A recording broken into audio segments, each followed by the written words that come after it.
Sir வந்து முன்னால் சீட்டில் உட்காந்துட்டு வராரு, உங்களை கூட்டிகிட்டு வந்து மரியாதையாக நாங்கள் வந்து ஒரு இடத்துல கொடுக்குறோம். எங்கள் துறையில் ஹையர் போஸ்ட்டில் இருக்கிறவங்க உங்களுக்காக நின்று இவ்வளோ பணியாற்றி இருக்கிறாங்க.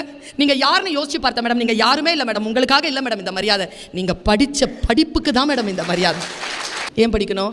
பென்சிலிருந்து க்ரீன் பென்னுக்கு போகலாம், அதனால் படிக்கணும்னு நினச்சிக்கோ.